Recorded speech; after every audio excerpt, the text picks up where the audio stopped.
पिछले 9 तारीख को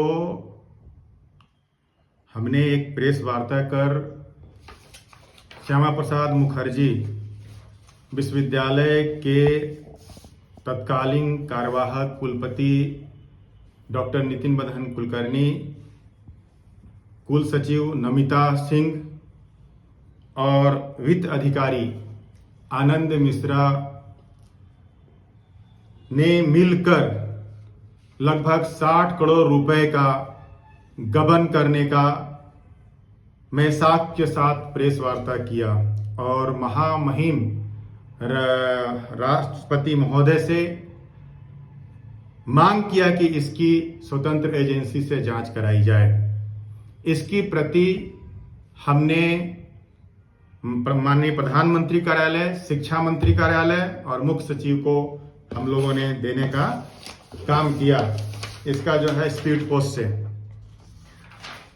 हमें 10 तारीख कल एक चिट्ठी मिलता है नितिन मदन कुलकर्णी जी की तरफ से, और वो हमें इस चिट्ठी के माध्यम से धमकाने का काम कर रहे हैं कि आप जो उठाए हो मामले को आप ठंडा पड़ जाओ, करो, नहीं तो कई तरह का इसमें जो है सवाल उजुल सवाल उन्होंने इसमें खड़ा किया है।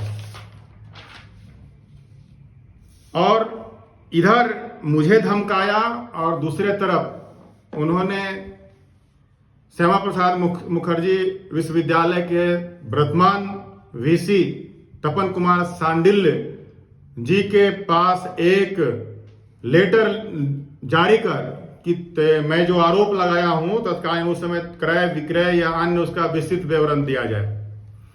मैं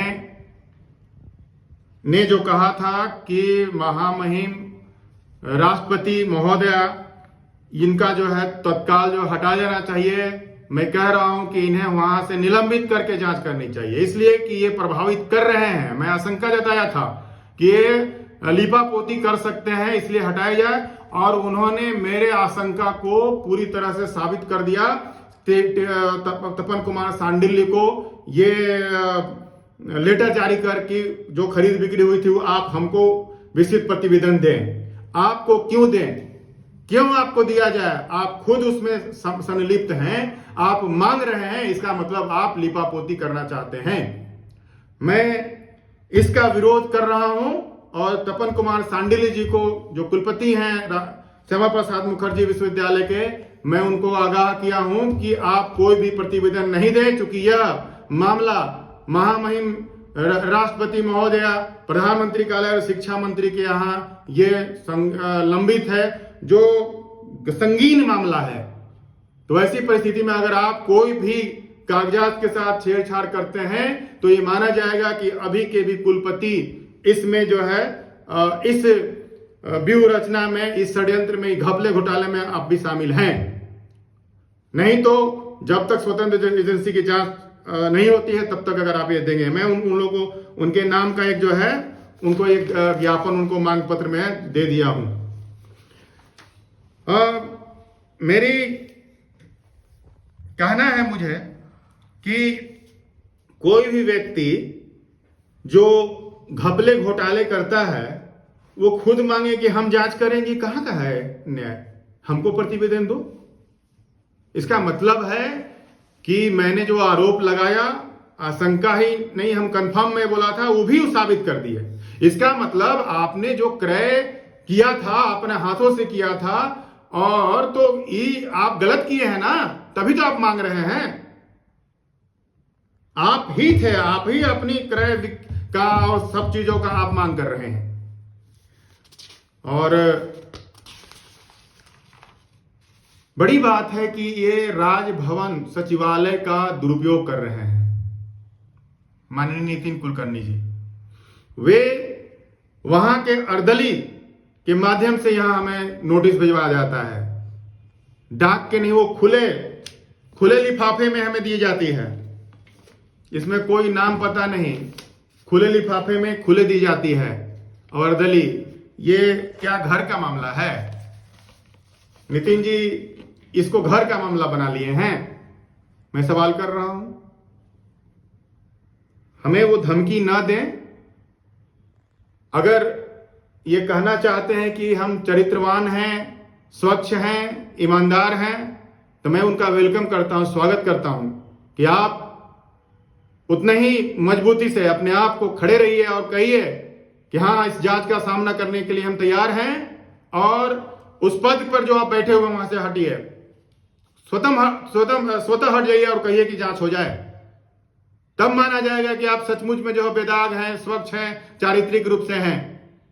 अन्यथा आप इस तरह का जो व्यवहार जाहिर कर रहे हैं कि मेरे एक प्रेस कॉन्फ्रेंस के बाद आप जो है लीपापोती का काम करने शुरू कर दे रहे हैं, तो इससे तो लग नहीं रहा है कि आप जो है स्वच्छ है और ईमानदार हैं।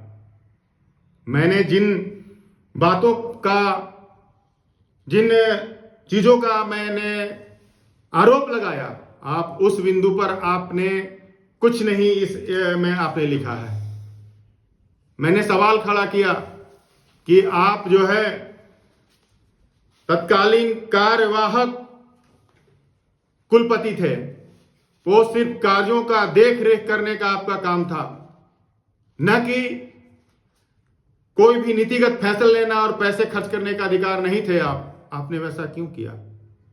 और आपने जो खरीद किया, मैं सवाल खड़ा किया कि आप झारखंड के आपूर्तिकर्ताओं से नहीं, झारखंड से इतर आप त्रिपुरा, पालघर, महाराष्ट्र, मेरठ, यूपी, दिल्ली, कोलकाता से आप करते हैं। क्या जाहिर करता है?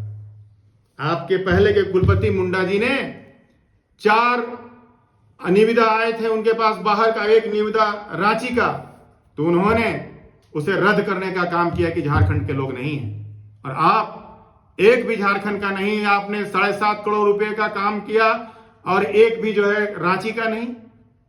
मतलब झारखंडी अस्मिता से आपको कोई मतलब नहीं है कि झारखंड के लोग भी आगे डेवलप करे, बढ़े, यहाँ के व्यापार बढ़े। आप यहाँ के में काम कर रहे हैं और पैसा जाए विदेश में, दूसरे राज्य में। दरअसल वो मामला ये है कि यहाँ के लोगों से वो घपला नहीं कर सकते थे, मतलब कमीशन खोरी और क्या क्या होता है वहां नहीं कर सकते थे। मैं कहता हूं उसका फेक है, मैं कह रहा हूं, यही तो मांग कर रहा हूं कि उसकी भौतिक सत्यापन की जाए, उसकी काउंट किया जाए कि उन्होंने जो किया था वो है कि नहीं। मैं सवाल खड़ा किया था कि आपने वाईफाई लगाया है 1,77,000, 1,77,00,000 का, कहां है वो वाईफाई? बजट में फिर 47 लाख भी आपने इसके लिए खर्च किया, वो कहां है? मैं सवाल किया था कि व्यावसायिक शिक्षण में आप जो पैसा आया है लगभग 50 करोड़ रुपया, वो बजट में नहीं है। मैं तो ये सवाल किया था। क्या ये सवाल करना अपराध है? ये सवाल करना, क्या मैं आपको धमका रहा हूं? दरअसल आप मुझे धमका रहे हैं, ये मेरे विरुद्ध जो है एक नोटिस जारी करके कि मैं जो आवाज बुलंद कर रहा हूं वो आवाज को बुलंद कर दो, बुलंद मत करो, नहीं तो हम जो है कार्रवाई करेंगे। तो आप कार्रवाई क्या करेंगे, नहीं करेंगे मुझे पता नहीं है, और मैं वेलकम करता हूं कि आपको जो कार्रवाई करनी करें। लेकिन हम लोग, अगर हमें न्याय नहीं मिला तो हम लोग सुप्रीम कोर्ट के दरवाजा खटखटाएंगे और PIL करके जाएंगे। मैं राजेश कुमार गुप्ता, प्रदेश अध्यक्ष राष्ट्रीय OBC मोर्चा।